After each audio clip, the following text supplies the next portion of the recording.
Thank you for staying with us. Tonight, we turn our focus to a region that has for too long been caught in the crosshairs of insecurity, northwest Nigeria. Today, we delve into the heart of these challenges, we're exploring not only their root causes, but also the strategies, collaborations, and innovations that can restore peace and stability to that region. From government interventions to local community efforts, this is more than just a conversation. It's a step toward a more secure and prosperous Northwest, especially as 128 victims from Kara Namoda local government area of Zamfara State were just handed over to state government. Dr. Faruku Maiyama, Director General Kebbi Elders Forum, is my guest tonight. Good evening, Dr. Maiyama. Thanks a lot for joining us on Politics Tonight. Good evening. How are you?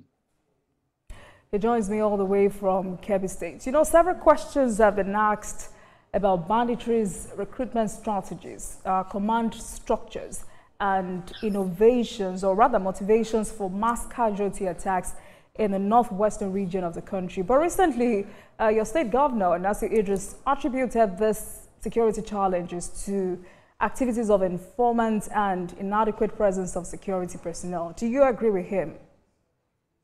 I quite agree with him because Kebbi State have two international borders. We are bordered with Benin Republic and Niger Republic. And without adequate security personnel, there is no way we can control our borders in the first place.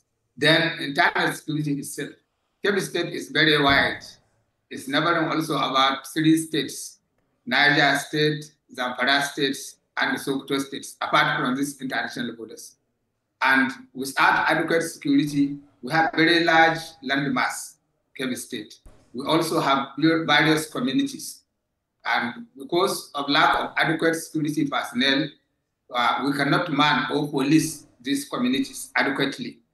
And that is why I quite agree with our governor, Colonel Nasir Idris Kaurangondu, that we need more and more security personnel, more especially in Kebbi State.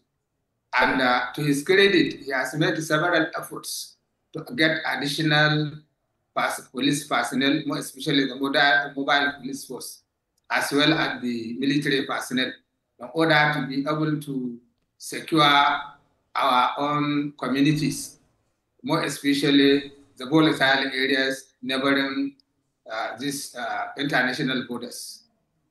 Right. So I'm happy you agree with him because, instances have shown that these informants blend into society, sometimes acting under duress, sometimes for financial gain. And clearly this undermines security efforts from within, making it very hard for even well-equipped forces to act effectively. Another accurate observation is that many rural areas in Kebbi and the broader Northwest lack sufficient police and military presence. So when attacks happen, communities have to wait hours or even days for a response or rely on local vigilantes with limited training. So in your view, Doctor, are the current federal and state level security strategies sufficient? Security, measures can never be sufficient. But the federal government so far, and even some state government like Kebbi State, are doing a lot to improve the situation, particularly in terms of cooperating with the federal government and the state government in order to secure more personnel and more equipments. Like quite recently, our governor informed us that he has made effort to get more personnel, security personnel from the federal government, which yielded good results. Also, additional equipments were secured from the federal government. For instance, now we are going to have Navy base in our own riverine areas like Yauri. We are also going to have Air Force base in Kebbi State. All this will help in managing our own porous borders as well as our own communities, more especially rural communities, whose access to is becoming more and more difficult because of the activities of these bandits. So worldwide, fighting banditry is not easy. We all know that one because bandits, mingle with members of general public. Their informants reside within members of general public, and it's not easy to identify them. And that is why fighting is very, very difficult. But all the same, the federal and the state governments at different levels are trying their very best to improve the situation. The problem we have is their best seems not to be enough because these bandits have fertile grounds for recruitment of bandits because of unemployment, because of economic hardship, and because of so many factors associated with social ills within the society. And that is why Elders Forum in Kebbi State, we intervened. We decided to work with the state government in order to organize a stakeholder security summit that will take place tomorrow by the grace of God, to ensure that we bring all security stakeholders together to participate in sensitization, mobilization, and the energization, so that we energize them to live up to their expectations. That is for the security personnel. All right. So for the purpose of clarity, before you move on, Dr. Maiyama, for the purpose of clarity, does Kebbi State have enough support from the federal government in terms of troops, equipment, and intelligence? Yes, definitely. From what we had from our own state governor, the federal government has been cooperating with Kebbi State in particular, specifically in terms of assisting the state with more military and police personnel, more especially mobile police personnel. Then also with some equipment, military equipment, like these IFEGs that are used to fight bandits in the rural communities. And because of that cooperation from the federal government, the state government, is making a lot of efforts to improve the situation. And we are happy that the state governor for the National Idris Karangandu took, elders into confidence in elaborating the measures that he has taken to improve the security situation in the state. And I believe very soon these efforts will yield more and more results. It has already started yielding results because for the last 2 or 3 months, you have not had some of these attacks, massive attacks in Kebbi State. So I hope and pray that the situation will continue to improve because of the efforts of the state government and the support that we are receiving from the federal government of this country. All right then. But what role do elders and traditional institutions play in conflict prevention and peace building in the entire region? For instance, you're the the Director General of Kebbi Elders Forum. Are your voices still influential? Yes, actually, I cannot speak much about some other states, but as far as Kebbi State is concerned, elders and the state government are working hand in hand in order to improve the security situation. For instance, as I initially started, we are organizing a security summit comprising all of the security stakeholders in the state, like the military, the police, the civil defense, the DSS, the religious leaders, traditional institutions, as well as even trade unions. In fact, even disabled are now part of those that resist because some of these bandits use disabled persons to hide guns and also to serve as informants. They will look like beggars on the side of the street. But when a very big car passes over, they can simply call the bandits and tell them so and so type of car is along the road, so you can intercept it. Also and so bus carrying so and so about so and so number of passengers is on the road, so you can intercept it. So that is why we bring the representation to this very important security summit, so that we sensitize, mobilize, and highlight the dangers and the evil of this banditry. Some of the people that are benefiting from banditry today may be on the receiving end tomorrow, and they need to know that one. We also need to bring the religious leaders along so that they can sensitize people religiously on the evil of banditry, on the evil of killing people, innocent people, on the evil of, causing a mayhem among the communities, on the evil of, preventing people from going to their farms to, cultivate crops that will be of benefit to the whole society. And that is why, as far as we are concerned, this workshop is going to yield lots of results that will improve security in Kebbi State. And we hope other states in the Northwest geopolitical zone and in fact all the country will use this type of wisdom to bring all the security stakeholders together in order to make sure that we as Nigerians are contributing to security, because security is everybody's business. We cannot just allow the issue of security to be with also only the security agencies or the state government and the federal government. We have to, play our own role as members of the community to safeguard our own borders, to safeguard our own communities. All right, that's impressive, Dr. Maiyama. But do you think if elders had more formal authority, they could mediate more effectively? Yes, that is why we have been appealing to the nation generally to, one, empower traditional rulers, empower elders. Because once you don't empower traditional rulers, they cannot do much within their own communities. Just like what the Oni of Ife said, top government functionaries are in Abuja and Lagos. All right, so let's be clear. Can you hold on, sir? So when you say empower traditional institutions, are you talking about some constitutional backing? Yes. Okay. Actually, like what is, in the offing, that the National Assembly is trying to bring the specific role for traditional rulers in the Constitution, in this present constitutional amendment effort that is being made.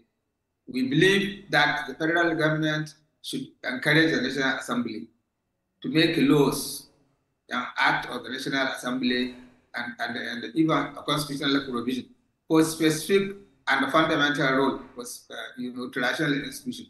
In the past, traditional institutions play very, very important role in, the security of the nation. They don't allow uninvited guests or uninvited residents to come and stay in their domain without any control, just like what is happening now. Anybody can move to any community now and sit in the name of freedom of association, freedom of movement, without, reporting to the traditional or community head of the place. And, such people come in with different missions. Some of them come in with a mission to cause Hameha. Some of them come to the place with a mission to, serve as security threat to the people. And that is why it is very important to empower traditional rulers to make sure that there's, and you don't just empower them with the legislation. You should also empower them with the required resources. Anybody who is coming to the community for whatever form of job, whether it is from INEC, whether it is from federal government, whether it is from the state government, they pass a report to the traditional ruler of the place. And some of them will come in a village where you don't have hotels. It is the traditional ruler that will find a place for them to stay. All right. It is the traditional ruler that will create an avenue for them to meet with the people. But they don't have the resources. All right then, Dr. Maiyama. So let me get your perspectives on some other aspects of this very important conversation, because some governors in the Northwest at various times floated the idea of negotiating with bandits. Governor Diko Rabe, Governor Dadalawal, both governors have clearly dissociated from such approach. But looks like Governor Ahmed Ali is okay with that idea. Others who cannot clearly state where they stand. But as an elder, what is your position on this approach? Well, you see, what we normally say is among all groups, there may be somebody else. That one is normal, to have somebody else. But mind you, some of these traditional rulers or even some community leaders that associate with bandits, some of them, they do it under duress because they are under threats of being eliminated by the bandits. And they have no option other than not to report the activities of the bandits. Because if you look at the situation, our traditional rulers in the rural areas, they don't have any protection. They don't have police. They don't have anybody to protect them apart from God. So, and they are living within the community. And they don't even have the adequate resources for them to mobilize and run away when they are under attack. Some of them, they don't even have vehicles of their own. And that is some of the situation that is happening with this institution of traditional rulers, which, seems to be deteriorating by the day. But what we are saying is traditional rulers, most of them can play a very important role in terms of improving security, more especially in I sourcing hear and you, Dr. providing. Maiyama, but I'm asking about this idea of negotiating with bandits. Do you believe that negotiating with criminals risk legitimizing their actions or incentivizing more violence? Where do you stand? I don't believe in negotiation with bandits. You don't negotiate with criminals. You punish criminals.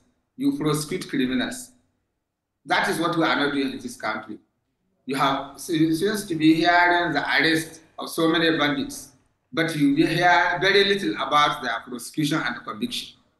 And that is, I have been saying it, I even told past inspectors general of police when I was the national chairman of police community relations committee, that you should publicize how you prosecute these arrested bandits, arrested criminals, arrested Boko Harams, so that members of the general public will know what you have done with them.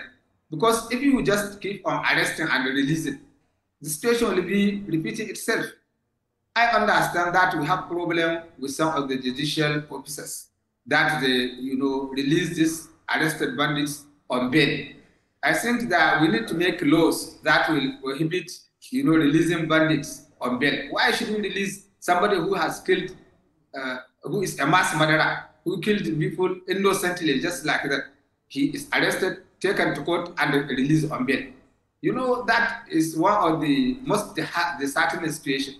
The security agents has been telling us that they have been doing their job, and their job is to arrest and prosecute.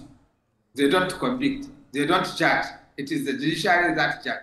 And that is why in our forthcoming security summit, we invited the judiciary to come and be represented so that they will hear from the experts of the police, the army, the civil defense, the DSS, and the many other security agents on their problems associated with the tackling of this issue of banditry, so that the judiciary will know how to play its own role, and also the community will know how to play its own role. The sense with religious leaders, traditional rulers, community leaders, and the government also will know how to play its own role, because some of the root causes of this problem is unemployment.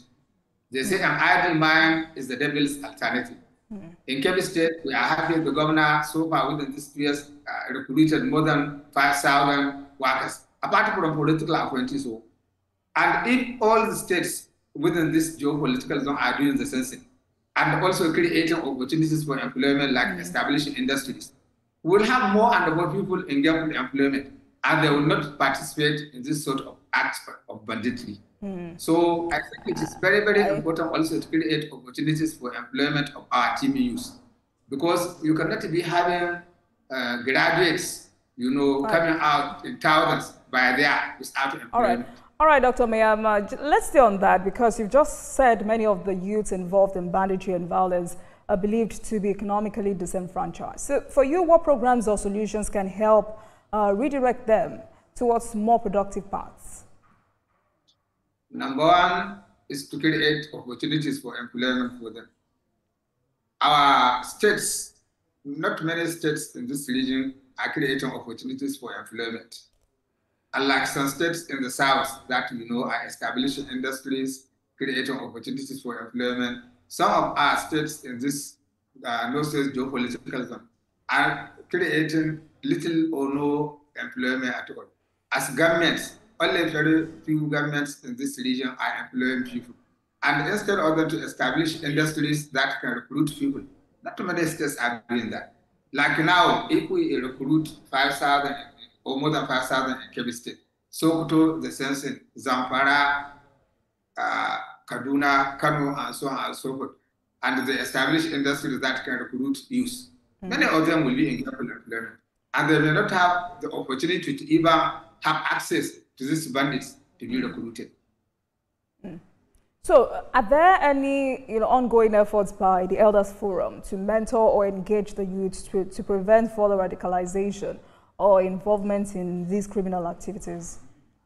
Yes, we invited NOAA, that is the state NOAA, to participate in this workshop. We plan to work with them in mobilization and sensitization. And we bring religious leaders so that they will assist in preaching. Both Muslim and Christian faith, they were invited so that they assist in preaching in their mosques and churches, so that at least some of the, or most of the youth will listen, and they will hopefully abide by the religious tenets. Because no religion condone banditry. No religion condone wanton killing of innocent people. And that is why we bring in religious leaders, we bring in NOAA, and the role of NOAA is in terms of mobilization and sensitization of members of the general public. They create, this theater arts and other, film shows and so on and so forth to mobilize members of the general public, but especially the youth, to understand the evils of, unlawful gains. Because what the bandits are doing in this country is trying to enrich themselves unlawfully and illegally. But the youth, once they appreciate that they have opportunity of getting government employment. In fact, we have so many opportunities in this country. Mm. We have so many opportunities that we can even, make, this youth to get foreign employment. All right. All right, Doctor, but there's another element which I would like for us to quickly talk about before I let you go tonight, which is trust and communities, or trust between communities and security agencies, which have been described as fragile. How can that trust be rebuilt in these affected areas? Well, the first and the foremost is to empower the security agents. Most of the reason why the communities lost their confidence in the security agents was because of the way and the manner they don't respond to distress calls easily and quickly. You will be calling the security agents for them to respond to these distress calls, and they will take eternity before they come, until after probably the bandits may have left the area several hours after. And that will not augur well for members of the community to inspire confidence in the, security agents. And you don't blame the security agents because they cannot go and fight bandits empty-handed. They need to be equipped with adequate equipment. They need also to have adequate welfare so that they know even if they lost their life in the course of fighting banditry, their family will be taken care of. All right. All right then. A great conversation, Dr. Maiyama, and I hope it goes a long way. Thank you so much for speaking with us tonight. I've been speaking with the Director General, Kebbi Elders Forum, Dr. Faruku Abdullahi Maiyama. Thank you very much for your time, and I look forward to more conversations with you. Thank you. Thank you very much. Thank you. And thank you very much for watching, everyone. That marks the end of today's episode of Politics Tonight. But before we go, let's tell you that the views and reactions of our resource persons are theirs and have no connection with TVC News. Meanwhile, you can watch the repeat broadcast of this episode at 12:30 a.m.